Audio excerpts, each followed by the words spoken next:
My name is Michael Albert, and I'm the host of the podcast that's titled RevolutionZ. Our guest today is Aviva Chomsky. Avi is professor of history and coordinator of Latin American studies at Salem State University in Massachusetts. She has published widely on labor history, immigration, and undocumentedness, Central America, Cuba, and Colombia. Her most recent books include Is Science Enough? 40 Critical Questions About Climate Justice, Central America's Forgotten History, Revolution, Violence, and the Roots of Migration and Organizing for Power, Building a 21st Century Labor Movement in Boston. The latter is co-edited with Steve Striffler. She has been active in Palestine and Latin America solidarity and immigrants' rights movements for several decades. You can probably tell from the introduction that she can talk on lots of things. And while we probably won't be able to get to all of them time-wise, we will get to some. So, Avi, welcome to RevolutionZ. Thank you. Thank you for inviting me. Although I particularly want to get to issues of immigration, how about if we start with what I assume is occupying your mind like it is occupying mine? The incredible U.S. and international outpouring of resistance to Israel's violence in Gaza, and of course, the Israeli policies and U.S. support for them. What do you think? Where do you think things are headed? Oh, that's the worst question to ask a historian. um, um, it is really hard to predict where things are headed. And, that's one of the things that as a historian, I think about a lot because people always ask me that question. And, when we go back to different points in history, unexpected things always happen. So, one of the things where I feel like I can answer really clearly about what I think is going to happen is when we talk about climate, because then we're talking about science and like we actually know exactly what we're doing and what the effects are going to be.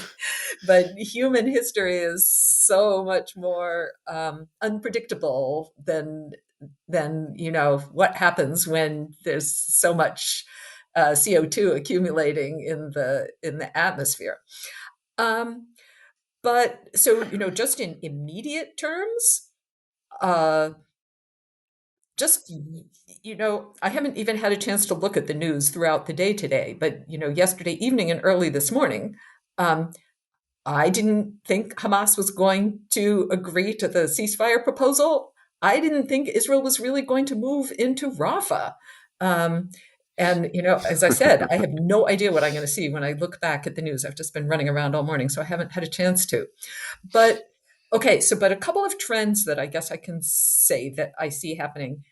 Um, if we talk about shifting global geopolitics, the decreasing the United States still is the global hegemon, but the global South is becoming more and more independent and vocal. And I think that despite its overwhelming economic and military hegemony, that the United States is going to be finding it more and more necessary to acknowledge the global South. And the global South here, I was just being reminded recently that in 1947, when the UN partition plan was voted on at the United Nations consisted basically of the global North. And since then, so many countries of the global South have become independent and are part of the United Nations. And now, of course, that means the United States won't let the United Nations do anything. But South Africa bringing the case before the ICJ, and then Nicaragua bringing the case before the ICJ or the ICC.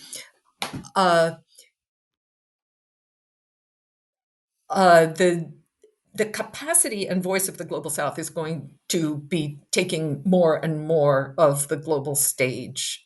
I think, I hope, and that can only be good for the Palestinian cause, and bad for the imperial ambitions of the United States and Israel. So I guess that's one thing. And then the other thing that we see kind of shifting in the United States is generational, where the younger generation is just not buying the story about Israel being the victim and the ironclad support for Israel and its struggle against terrorism. The younger generation is not buying that story. And I have to say, just this semester in my classes, I am astonished at the political sophistication of some of my students. And this is not common at my institution. I teach a class on colonialism and the making of the modern world. I've been teaching that since the early 2000s. And every single semester, students come into the class, they hear the word colonialism, and they think the class is going to be about pilgrims. Um, and in my book, Undocumented, which we read parts of in another class, in the introduction to the book, I talk about nation states and how nation states are, like, we tend to think of nation states, countries as we call them, as these sort of eternal, historically real entities. But really, they're a very modern invention. And this year in my colonialism class, it was filled with anti-colonial radicals. Like, they knew exactly why they were taking that class and what colonialism is. And in my class on Latinos in the US, where we read that part about undocumented, all of the students were saying, I don't think countries are real and eternal. I don't believe in countries. Where did these students come from? But I think that's emblematic of what we're seeing in the younger generation with respect to Israel, but also with respect to some of the propaganda and institutions that the older generations have been, trying to brainwash generation after generation about the superiority of the American system and capitalism and the American dream and all of these things. The younger generations, they are seeing climate, they are seeing debt, they are seeing the world, and they're seeing the global south, and they're seeing race, and they are seeing the world from a different perspective. So I think that is also something that is happening that is really heartening, as horrific and distressing everything that's happening day to day is, because it's almost like this is embryonic and we need it to be now, and it's not there yet, even though it's growing. And in the Yeah, cases it's of both climate and Gaza, like, we can't wait another 20 years for this generation to be in charge. We need the change now. yeah. I wonder. I don't know exactly what's been going on in Salem State, but the change that you describe has struck me also, and I don't even have a classroom in which I can be hit over the head by it. Um, and in particular, with respect to Palestine, the scale of the outpouring for Palestinians took me by surprise. It was big, and then it was huge. I recognize that speed from way back when, but still, it's not about, initially at least, the US. It's about another country, and that level of awareness and passion is remarkable. So I agree with you about that. Go ahead. It's not about the US, it's about another country, but it is also It about the is US. also I about the think US, it of really course. goes beyond Palestine. I think that Of there's a course. really deep identification with anti-capitalist and anti-colonial um, global critiques Well, that's going what I on in want to these. ask you. Okay. In your own classes, and whatever you've seen beyond that also, the extent to which what's happening is outrage, totally justifiable outrage at a particular phenomenon, a genocidal assault on a people. I mean, how can you not be outraged about that? But the extent to which it goes beyond that and is, sort of morphing into, or even produced by, what you're suggesting, a more general rejection of existing relations, rejection of the economy and the polity and so on. Um, what's your impression of that? Perhaps rejection of is too strong a term, but I would say critique of, or disillusionment with. Um, and there's a couple different factors. One is, I think, if we sort of look at the progression of, you know, Vietnam ended when I was in high school, so it was a little bit before my time. Of course, I was aware of it, but I was young. Um, but my college years and graduate school years were shaped by activism with regard to Palestine, with regard to Central America, with regard to South Africa apartheid. Um, and in so like all of those were about other places in a way, but they were all about the United States too. Um, but I feel like this generation, like those roots are there, and civil rights was definitely before my time. Um, except in Boston, of course, where we're still fighting the good fight. But uh, the progression that I see is forming these students as they're coming into college is sort of like Occupy, Black Lives Matter, and climate justice. Um, and, you know, Occupy may have been in some ways, or, maybe even anti globalization, if we want to go back to before 9/11. Now, this is before the days of most of my students, but I still think it had roots and impacts. And a lot of the, World Social Forums and anti globalization movements got sort of derailed after 9/11 and all of the xenophobia and national security state and everything following 9/11.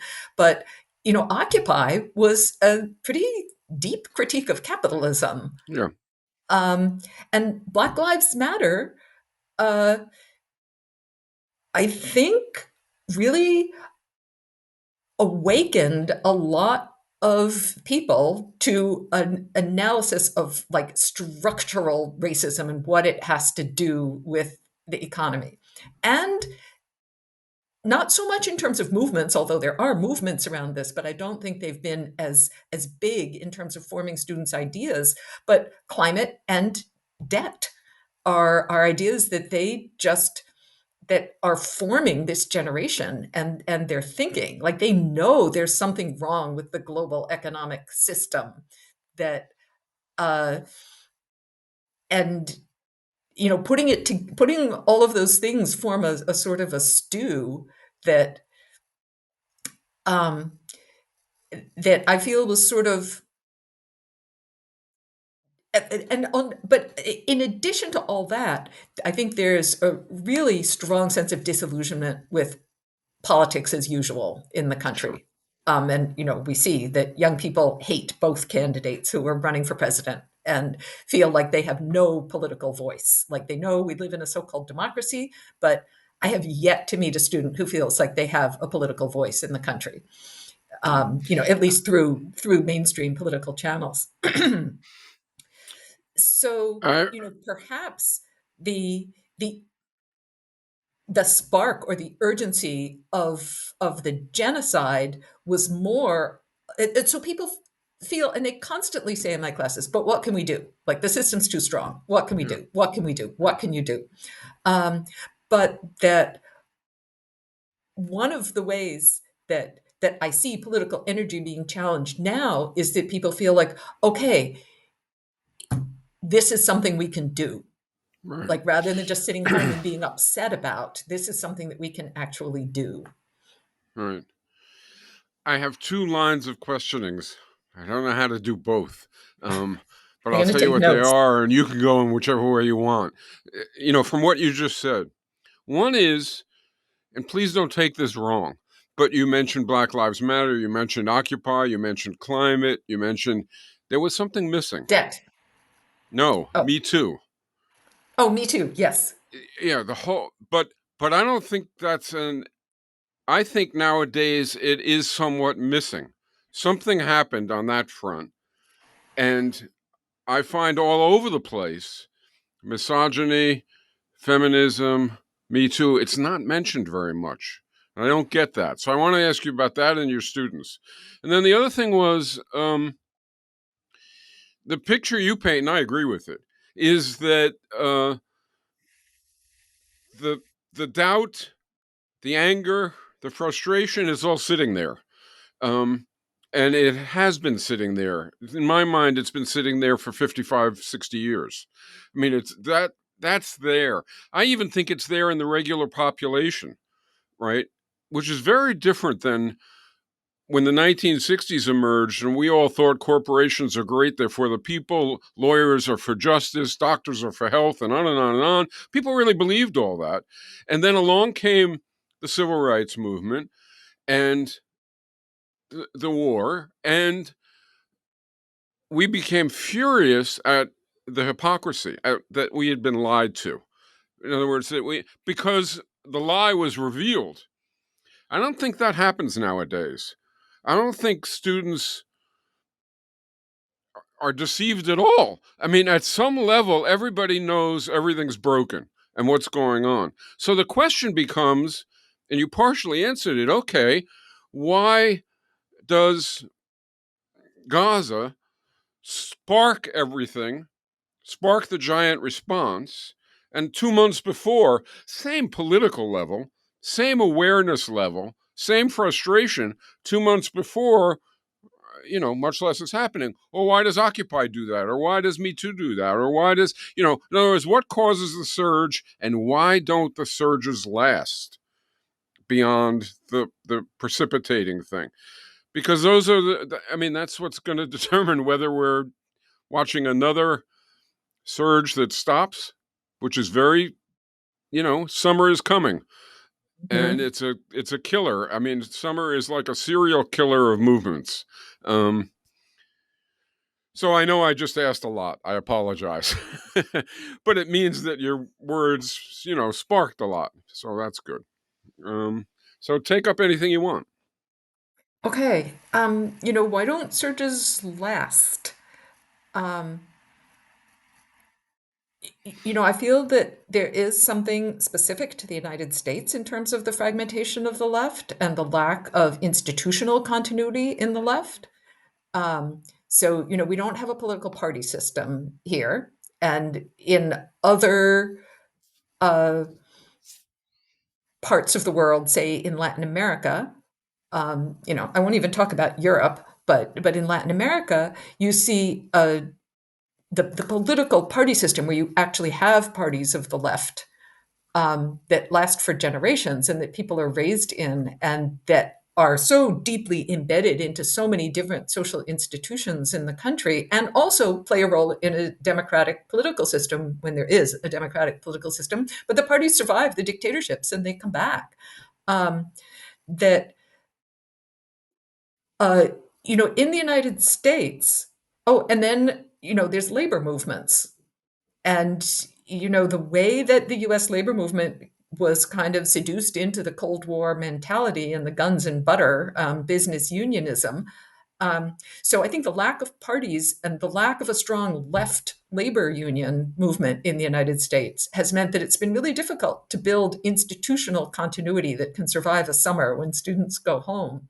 And Right. why so much of politics in the United States seems to be these flashes in the pan, um, and then people moving on. Uh, you know, there are some, I think about Lynn, Massachusetts, which is, two towns away from me, where there is still a big industry, GE, um, and there is a leftist union there that has been there for decades. And the way that organizational culture in Lynn differs from any other town I've ever been in is just incredible. Like having the long term generational presence of a left leaning union um, in the town. So at the May Day rally, and I'm not there every year, but I'm there frequently. Um, you just see the way that different, like, first of all, just the level of community organizing that goes on in Lynn and the different kinds of organizations. It's a heavily immigrant community, so there's a lot of different immigrant rights organizations focusing on different issues. Um, there's the union, of course. There's just so much going on. You feel like you've gone into a different century or something when you go to Lynn and see these when they bring these people together. but I do feel like the union and its continuity has been a really important um, way of avoiding that flash in the pan issue. Now, in other parts of the where you don't have those, churches, religious institutions have become the kind of a backbone where progressive organizing can take this kind of generational, going beyond the flash in the pan. But um, those are much weaker in so many ways because, uh, well, and this is something that happened in Lynn. One of the organizations that the that the city leftist coalition has worked with for years is the Essex County Community Organization, ECHO, which is an interfaith organization that works mostly on racial justice and immigrant rights issues. So it's been very, much part of the progressive coalition. But they do everything by consensus, and not all of the churches or synagogues, but even more than the synagogues is the evangelical churches and some of the Catholic churches, um, would adopt the ceasefire cause. And the May Day Coalition decided that ceasefire had to be absolutely prominent in their demands this year. And so the religious organizations dropped out. So even if they can be kind of progressive, once you move from progressive into the left, it gets a lot more complicated, I think, for organizing based in the churches. Um, so that's what I have to say about surges and like flashes in the pan. In terms of Gaza, I think that in addition to the just absolute horror of what's going on there, it's the um, it's the disgusting mendaciousness of our political leaders, even those who have tried to pose as pseudo progressives like Biden, um, and Elizabeth Warren, and here in Massachusetts, just their sycophancy towards Israel, and no matter what crime Israel commits, it's like, oh, but we love Israel so much, and um, and people hate feeling like they're being lied to, and the outrage at um, not just at what Israel's doing, but at what our country is doing, and at the lies we are being spoon fed day after day after day, I think are also contributing to the outrage. And, clearly it is just something that's happening over there. But I think that the US, everybody knows that it's not really Israel, it's the United States. So I don't think it feels as over there as some other things that are happening in the world do. I think people really feel that it's over here too. But that does require some understanding, obviously, which people Well, I mean, have. That's the thing. you can't Mm. help understanding because the United States is vetoing every ceasefire resolution. The United States is Yeah, but sending you, billions of those bombs are made in the USA. It's not really I, hidden. it's not hidden at all. That if that is one thing about this that's really unique, it's that people are bragging about it, not hiding it. I mean, they're literally ordinarily you expect a massive effort to disguise, to rationalize, to et cetera, et cetera, et cetera. Now, some of that's going on, but for the most part, it is really right out in the open, and it is really even bragged about. I mean, but people can manage to take the wrong side. I mean, I've gotten emails from very smart, intelligent, sophisticated, in touch people that on this issue say the most insane things that are immediately self contradictory. I mean, the gap between them and the person who supports Trump, who has a working class background, et cetera, and who is denying their own existence by what they're saying is minuscule. I mean, it's the same phenomenon, right? It's the same tribe, and to me at least, I'm much more angry at, upset with et cetera, the person who has access to all the information and who does it, than the person who is in a situation where their position is understandable, albeit wrong. You can sympathize with it. Anyway, So there's just one other thing you mentioned, which was Me Too. yeah, And why did I leave that out? And why is it not so much a part of the discourse? And that at is the actually moment, yeah, not something that I had thought about in depth before. But I do feel like, in terms of its, like, we didn't really see the kind of street mobilization, no, occupations that um,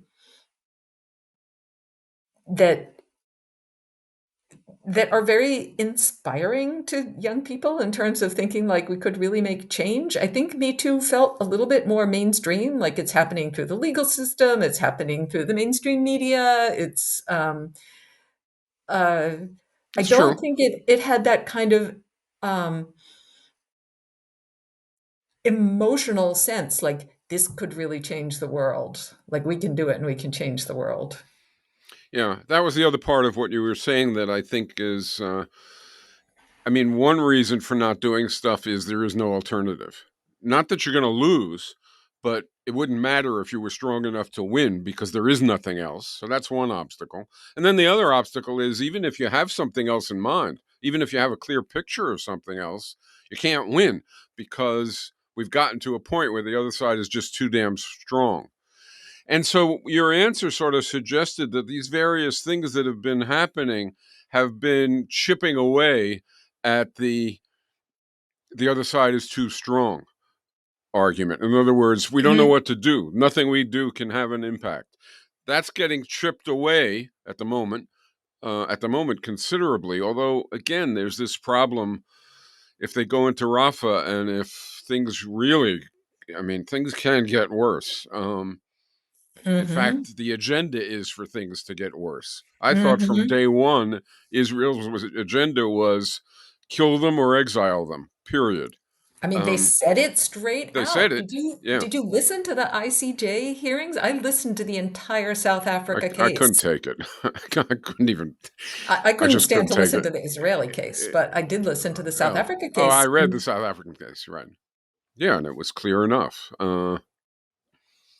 Yeah, and actually, the other thing that says is that their strategy, their choices, actually all make sense once you accept the destination. Why are they bombing schools? Why are they bombing hospitals? What? Well, they're bombing out schools and hospitals, so you have no place to go back to, no place to stay, and you can either die or leave.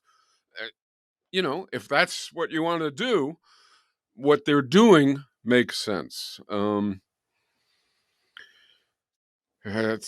It's incredible, but it makes sense. But it's not that they're still small fry compared to the U.S.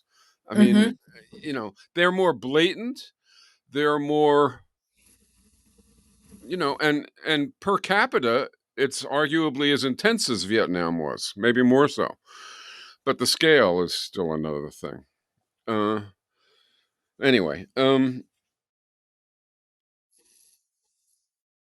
I still think the crucial point for people who are trying to win, who are trying to establish something new, resides in that area, in that area of, and now it comes back to what can one do, who's an organizer, to to overcome the feelings of cynicism or of defeatism or of there is nothing else. What can one do to overcome that? And to me, it seems obvious, and yet I could be just completely wrong. If you want to overcome the belief that you can win, and if you want to overcome the belief that you can't win, and if you want to overcome the belief that there is nothing else, you have to talk about the something else and how to win. Why don't left political people understand that? Why do they keep writing over and over again that poverty hurts, war hurts, bombs hurt? people are dying. Everybody knows. That has been communicated, and the thing which people are revealing stops them is the belief that there's nothing better. It's the way it is, period, and the belief that even if there is something better, we can't win it. And I wonder. I mean, you have a lot of interaction with left faculty, I suspect. Not on my campus, but nationally. All right, but okay. Well, We don't what's the have left difference? faculty on my campus. Uh, well, you got you, and that's. But in any case, where are the courses on this is how things could be? Where are the courses on, and then the talks on, the speeches on, the writing on, the articles on? I mean, I get millions of articles because of all the years of flow of stuff. There's so little on how to win, on what to win. Why is that? Well, I mean, one thing I think is that a lot of it is coming from the global south. And, one thing that always really strikes me is, I have worked mostly in Latin America, um, in Central America, in Cuba, in most recently, primarily in Colombia, Colombia, South America, that is, the country, not Yeah, the university. right. Um, and the region where I work in Colombia is unbelievably poor and marginalized. Um, it's mostly desert, and most of the population is indigenous and Afro-descended. Um, if you read James Scott, it's been a kind of a shatter zone where people escaped to during colonial times and a zone of refuge. Outside of state authority. And really, there was no state presence in the region until this multinational mine came in the 1980s. And there's still really no state presence in the region, but now the mine has like brought state-like activities, both in terms of repression and also in terms of social services. Um, and to the extent that there is any government, people there always say, all the politicians are in the pocket of the mine. So, they're basically the servants of the mine. So people there don't have water. The illiteracy rate is 65%. They don't have healthcare. They don't have schools. They don't have food. They don't have shelter. They don't have anything. Um, and they are some of the most politically mobilized people I've ever seen. And every time I go there, it's like, okay, so we're planning this civic strike and we need you to support us by doing this. And we're planning this protest and we're going to be doing occupation here. And we're doing this and doing that, and doing this and doing that. Um, Nobody ever stops to say, oh, but it's not going to make any difference.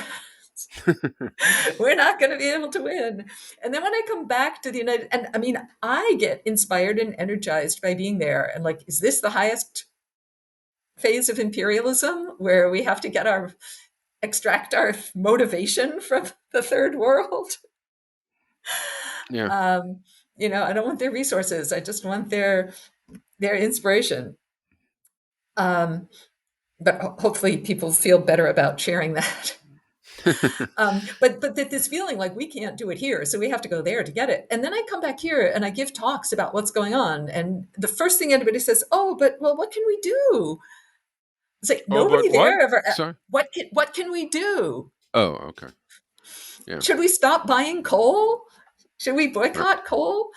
No, that is not going to help anybody. Yes, of course, we should stop using coal, but that's not going to help anybody in La Guajira if that's what you want to do.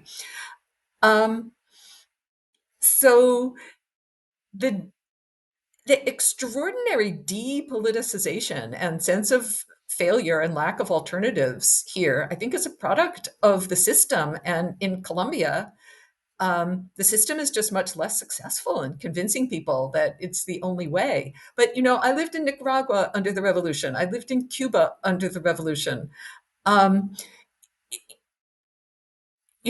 now Colombia has the tradition of leftist activism in politics is very strong, whether through revolutionary means or the Chilean road to socialism.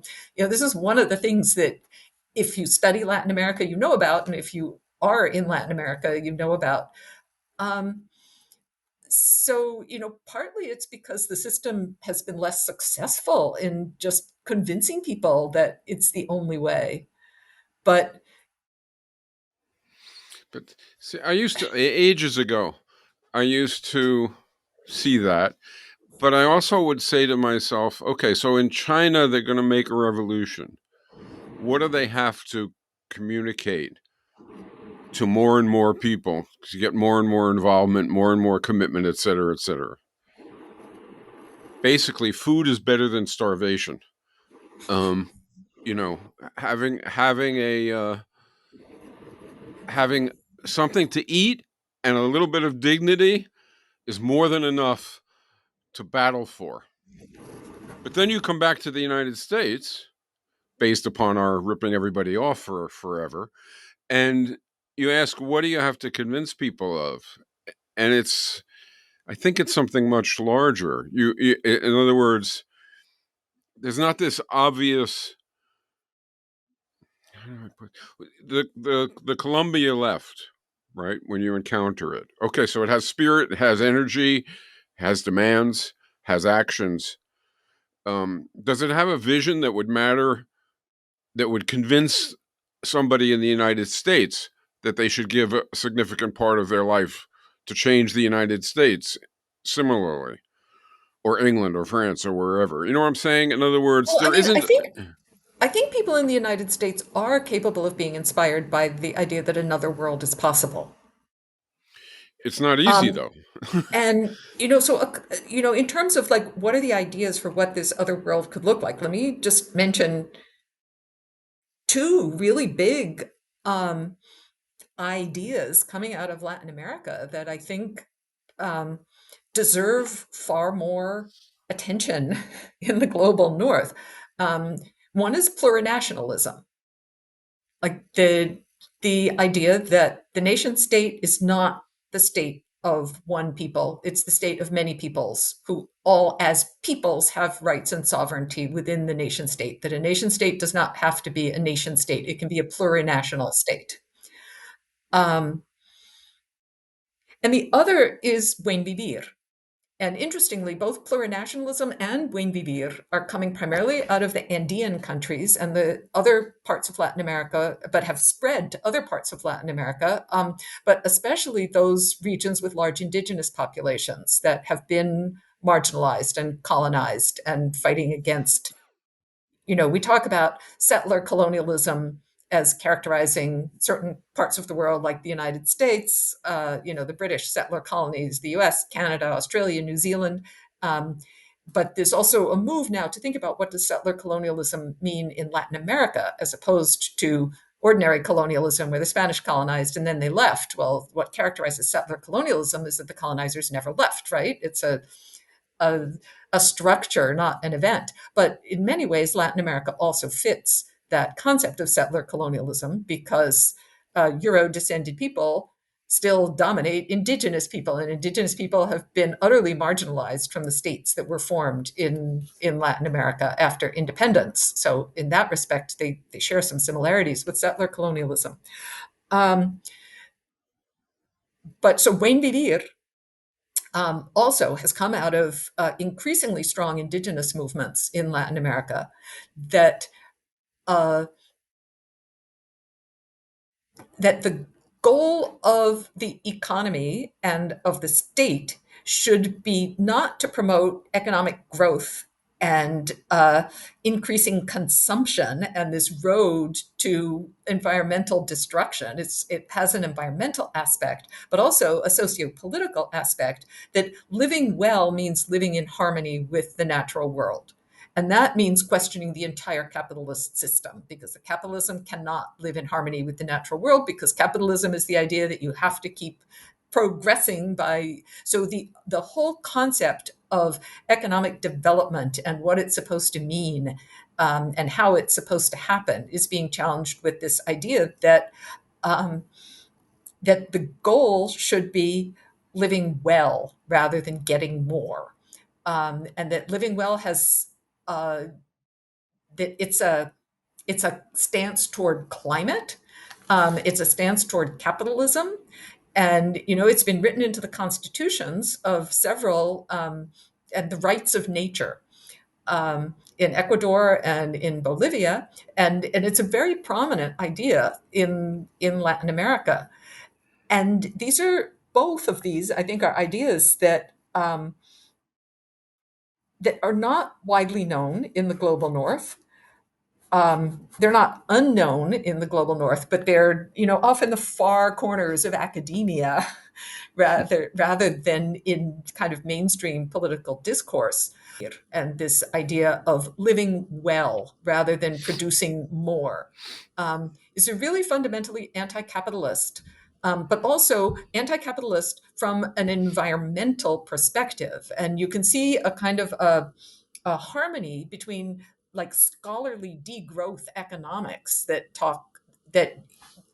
challenge capitalism and the idea of that looking at economics through uh, ecological economics, that is production, the uh, extracting, producing, consuming, and throwing away for the profit of the few is basically how the capitalist system works. And you have to keep all the pieces of it going. That is inherently incompatible with environmental survival, especially in the era of climate change, but even well before that. Um, that that degrowth and Buen Vivir ask the question of what are basic human needs, and also granting rights to nature. That is that instead of just producing more and more, we need to ask that the economy should be based on not some people making a profit, but meeting the basic human needs of the planet. And more Um, than basic. See, sometimes, I mean, I like part of it, but then there's a part of it that bothers me, let's call it. There's nothing wrong with meeting more than basic needs. And there's well, nothing right wrong with now, more if the more is aimed at human well being and development. well, that's why And I'm talking about the economy. Like, what are we producing and consuming? And there's lots of other things that exactly. that don't rely on extraction and production and consumption and waste So the that are so the incorporated in Buen Vivir. so the issue is smart production, good, stupid production, self-defeating production, suicidal production, production that benefits only a few, bad. But when it starts to drift over into production bad, it's making a mistake. I don't think it should do that. Well, I would say production redistributed, because if by production we're Fine. talking about extraction and the and industrial production, and consumption and waste, uh, that actually does have to be reduced if we're going. I Yeah. mean, we've already exceeded 1.5. If we want to keep it below 2, we have to Right. lower that. Right. Um, And and which also means we have especially, to reorient a lot. well, we have Producing to solar panels is not a redistribute. bad idea, huh? We have What? to redistribute, Yes. because Uh, as long as there are people whose basic human needs are not being met, we should not be thinking about producing more for those of us whose basic human needs are met. I mean, that's basic justice. yeah, I agree, but it might not be the best way to couch things in order to develop a movement that's capable of accomplishing what you want to accomplish. Well, most people who I have talked to feel like uh, if they felt it would really make a difference, they are excited about imagining living differently. Sure, I agree. I mean, I let me mean, ask you, we're shifting into global climate issues, et cetera, et cetera. So let me ask you a question about that because it came up much earlier in what you were saying. What do you say to a young, radical, well motivated, blah, blah, blah, right?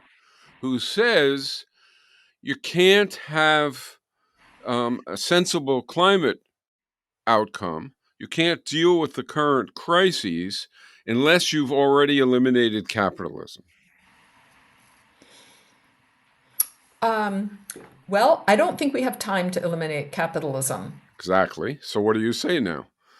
So we have to control it starting right now. And the young person says, stop it with controlling capitalism. Capitalism is problematic. It is gross for all these reasons. We have to get rid of it. And you say, yes, I agree. true, I agree. But then the person says, you know, reducing fossil fuel, that's just a reform. Reducing this or that, it's just a reform. Et cetera, et cetera, in the same vein. How do you deal with that? I'm asking you, like, personally, how do you deal with it? Because you Yeah. probably encounter it. Yeah. I mean, I feel like every political movement that I've been involved in since my early college days has had to negotiate between how can we make things better for real people right now while at the same time struggling for larger goals that we're not going to see next year or maybe even in our lifetimes. And the answer for me has always been um, trying to um, look at smaller scale projects that contribute to a larger scale project. So you don't want to choose a smaller scale project that goes in counter to the larger goals you're struggling for. You want to be a drop in the bucket towards the larger goal that you're struggling for. And keeping those two in mind, like understanding how your small piece of the puzzle fits into the larger piece. So whether it's working with the East Bay Sanctuary Covenant in the early 1980s to try to get Central American refugees connected to housing and healthcare and things like that. Like, yeah, we're not going to change the world by helping 3 refugees get urgent medical care that they need. It's a good thing in and of itself, but we contextualize it with like educational events and political events about like why are we in this situation? Where are Right. these people coming from and why? And how do we have to change US policy? So um, I feel like pretty much every issue that I've been involved in, when we were doing Palestine work after the invasion of Lebanon in 1982, um, we were organizing runs for Palestinian universities. We were raising money for scholarship funds for students on the West Bank. So yeah, we're actually going to help 3 or 4 students get access to higher education, but that's not the whole goal. The whole goal is trying to end the Israeli occupation. But this is a piece of And working towards the whole goal. And we never stop talking about the whole that's goal. the thing. It's not like we just want this one person to go to college and then we're done. We're going to be happy.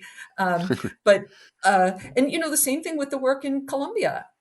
It's all about uh, articulating projects that contribute to the larger goal, but that are also going to help the people who need help right now. Yeah, and the manner or the likelihood that they're going to contribute to the larger goal is, of course, totally dependent upon how you talk about them and what you Exactly. say and how you. So the crucial thing is there. I think almost anything that helps people has merit. Um, you can imagine larger. Sanders just came out for a 32-hour work week, and a little thing attached to it, which wasn't noticed much, was um, people should not get less income. So wages should be raised also. Now, he could have added wages should be raised up until a certain level. And after that, you do get a smaller income. Then it's even more redistributive. And maybe he could have added, when you're down to 30 hours in the week, um, I don't know exactly how you would formulate it, but the extent to which you can use that additional time for your union or for your this or for your that in part is also non-reform. I mean, it also contributes to the longer term future. But immigration is coming up, so let me ask you a question about immigration. Not so much why are people doing it.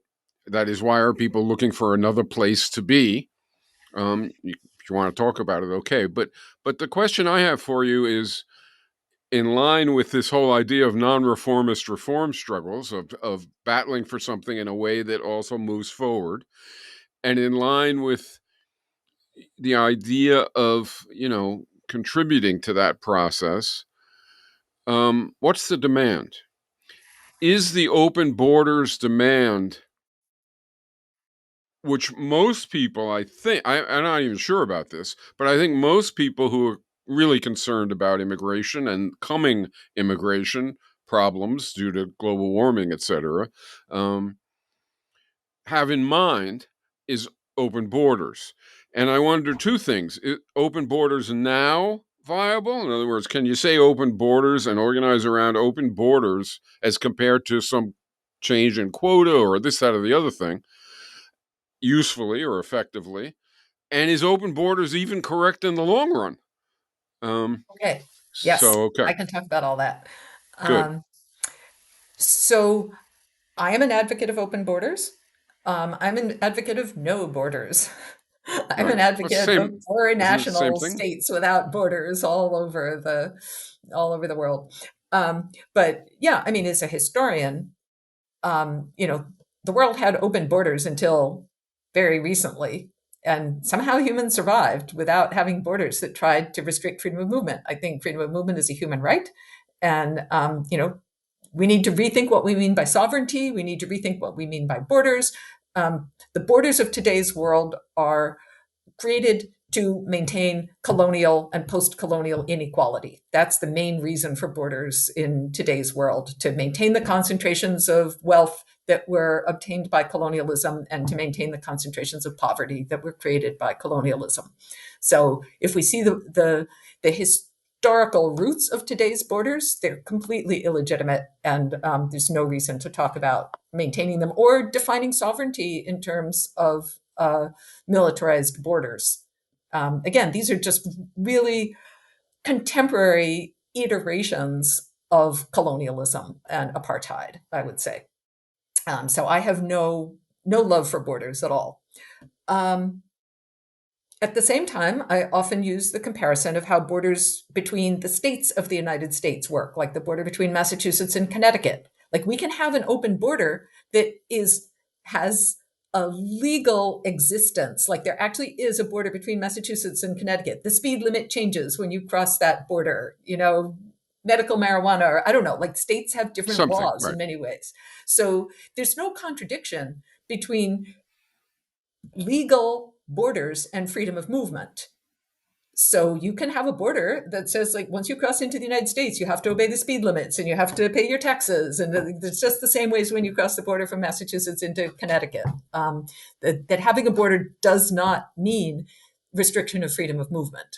So if you want to keep borders for other reasons without militarizing them and using them to imprison people in poor countries, that can also be done. Um, What would you so say? so uh, What So would whether you call it open borders or no borders is fine with me. I don't care. you? Okay. But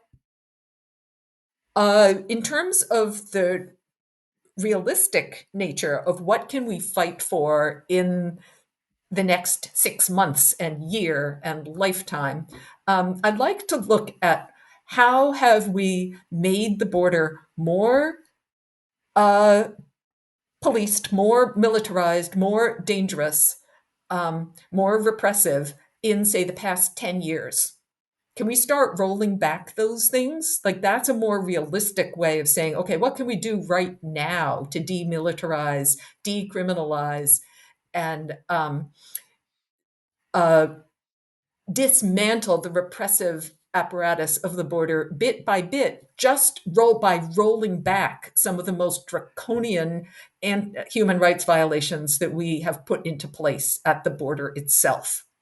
So that's one piece of what we can fight for, I think, is about precisely the border and the militarization of the border, but also even beyond the border. Like we have put into place in the last 10, 15, 20 years, policies of repression and militarization and expansion of a police state under the guise of national security, both at our southern border, in our relations with Mexico, in our militarization of Mexico's southern border, in our relations with Guatemala, in our militarization of Guatemala's southern border. That is, there's a whole infrastructure that goes way beyond the southern border of the United States. And it also extends well into the United States. The criminalization of immigration is a set of policies that have been put into place over the past couple of decades that I think we can realistically talk about reversing. If it's only been there for a year, we can talk about how it was before and we can undo it. So, so that's part of it. But another piece of it is, you started out by saying, well, you're not going to ask why people migrate, but I think we have to ask why people migrate. Um, and the vast majority of migrants do not want to leave their homes. But It they do takes a want to live. lot to uproot somebody from their history, from their community, from their life. Like, yes, there's always going to be a few people out there like my daughter who actually just want to travel because they're excited about living somewhere else. But that's not the vast majority of people who migrate. And if migration were to be reduced to that tiny percentage of people, my daughter lives in Japan right now, um, nobody would be talking about it. But the vast majority of people who migrate would much rather stay home if they had the chance, the choice, but they don't. So thinking about how we got to the place Right. where so many people are forced to leave their home and to advocate for what David Bacon calls the right to remain home. And this also connects us back to the climate issue and to some of the issues of global economic justice that I think are so Of course. deeply should be tied into the way we talk about climate. So we should not have vastly different standards of living Yeah, so that's on the thing. different sides of a border. And the reason we have those is the same as the reason that we have the border, to keep that division and Right. to maintain different legal structures that keep people poor in one place, and legal and military structures that keep people poor in one place and keep people over consuming and destroying the planet. And then you have, the people suffering the effects of climate change in the poor regions. So that's where the People's Agreement of Cochabamba that I was starting to talk about before, and then we got distracted. But that was put together in 2010. And if you look at it today, it's like, wow, if only we had listened to them in 2010, we wouldn't be where we are now. Like, these are the issues that are still being debated in every COP. Meeting that goes on. It's like, wow, the global north still hasn't opened its eyes. But the global south was saying this, what is it, 25 years ago? No, 15 years ago. So combine the two discussions, the two recent discussions, right? Of there is this immigration issue situation. It has gotten steadily worse over, let's say, the last 10 or 20 years. One wants to do something about it. And so what to do? And the prior discussion was do things that make the situation better for people who are suffering and suffering more, and simultaneously do it in a way and with words and with activities also that are going to lead to people wanting more and are going to lead further. And so now with immigration, it sounds like you're saying the way to do that is, okay, the first half's pretty obvious, roll back horror, and when possible, introduce something positive, not just a rollback. But the talking about it, um, I I guess maybe what you're saying is sufficient, but I'm not sure that it is. Let's take Well, the example of Connecticut and Massachusetts. Suppose it was the case that on one side of that border, people were living at least relatively well compared to the other side, significantly so, right? but that's not the And case because we don't have a border. if you eliminate, so now you're suggesting if you eliminate the border between a better circumstance and a worse circumstance. Well, The better difference in circumstances and circumstance? worse circumstances don't just happen. They are historical products, Of, right? They're of the course. product of Yeah, relationships between imperial powers and their colonies in general. indeed. And the construction of the borders, whether they are internal borders, like in the United States, restricting citizenship to white people, that's an internal border, right? So only Right. everybody can be physically present, but they can't all be part of the country. And really, if you look at the history, restrictions on immigration only start when those internal borders are broken down, when citizenship by birth is created. That is when the border becomes an issue, and restricting the freedom of movement across borders becomes an issue. Because as long as you have those internal borders that can completely deprive people of rights when they are physically present, then when those internal borders break down, like with the abolition of slavery and the creation of birthright citizenship, that is when the restrictions on the border start to be implemented. So borders are created to deprive people of rights. People who are part of the same, whether it's the same geographical Right. area Right. or the same economic system, to deprive some of them of rights. I'm not sure I'm understanding totally, but it sounds like you're saying, and I've never heard it before. You Um, didn't read my book. eh, um, the internal border is not a line. It's a set of rules or understandings that are enforced that keep people in line, that keep those who are deprived or et cetera. So, They for give instance, is differential rights right to differential different rights. people. And then you're saying, okay, if for some reason, and the reason is probably going to be social activism, but whatever, if for some reason those borders start to weaken, then you have to keep those people out, and that's when you have to keep the external facing border, so to speak, um, stronger. You have to put people on one side and not on the other side. Right. And you Back to also have to, Palestine, yeah, back to right? Palestine. Well, isn't it the archetype example of this kind of dynamic? Yeah, it's Yeah, that is, if Israel wants to be a democracy, it cannot allow for the right of return. It has to close the border to Palestinians in order to do claim you to be a think there's democracy any internally.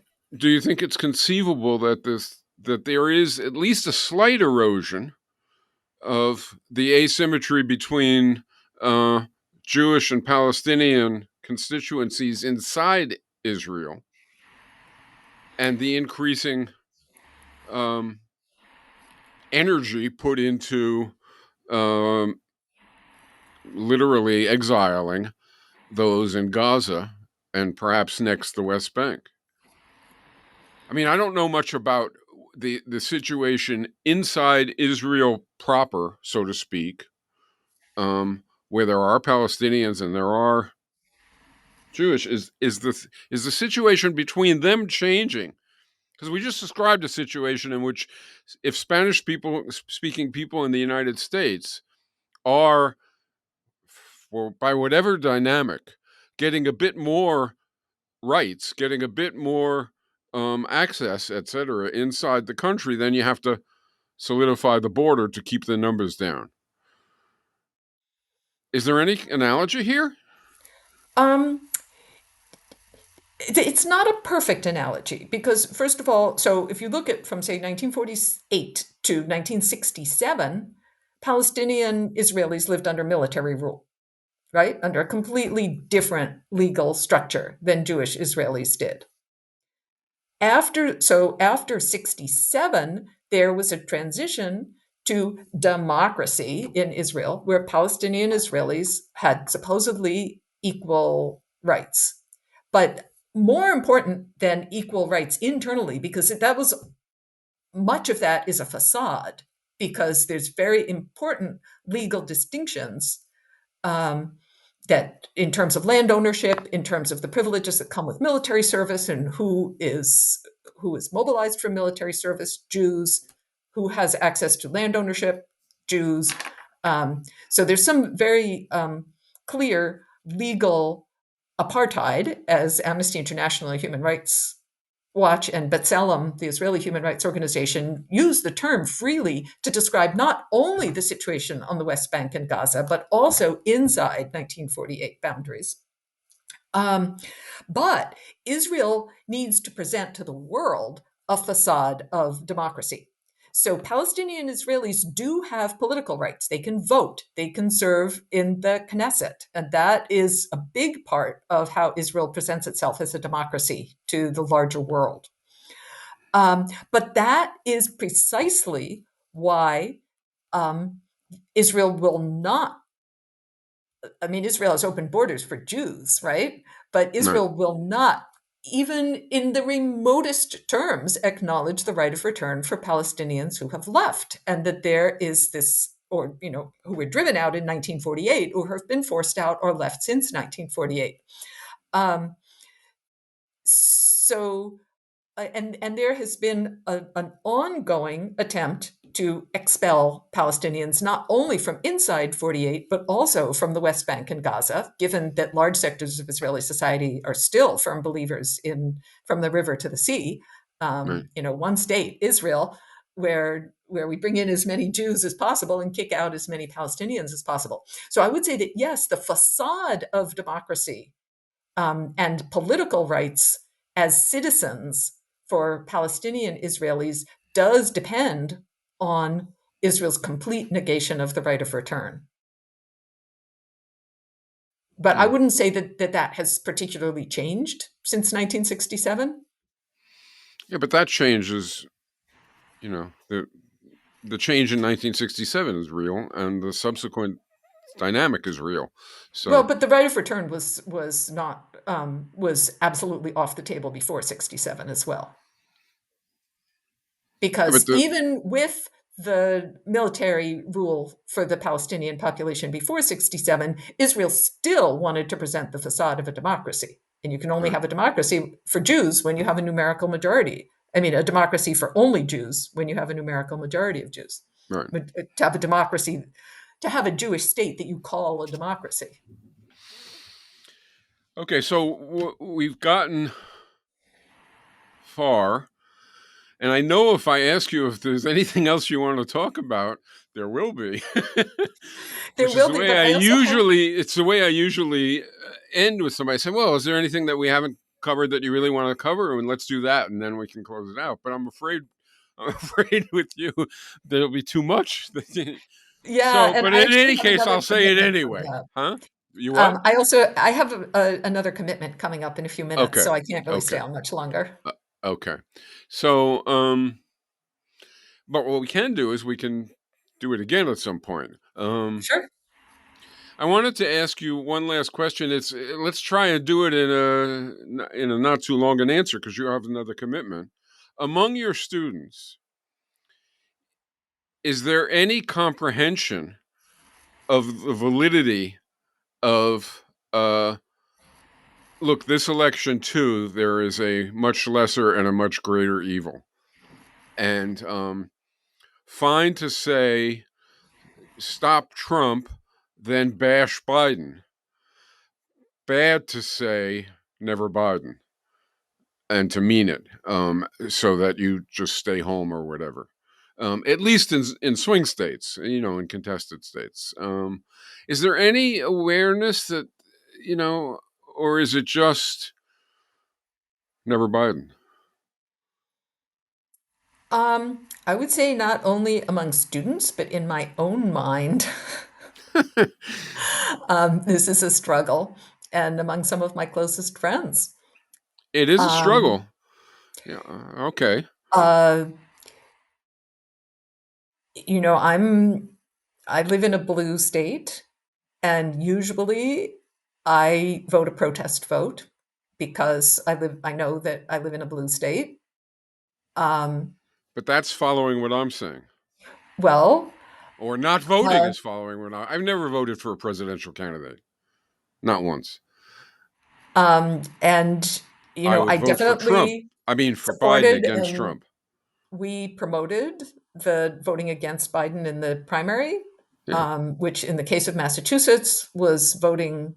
I think it was voting no, I can't even remember because the Yeah. organizations went round and round. But I think in the end Right. here it was voting no preference, but we were part of the Right. national vote for ceasefire in the primary. Which was Um, fine as far as I was concerned. I mean, it's excellent, right?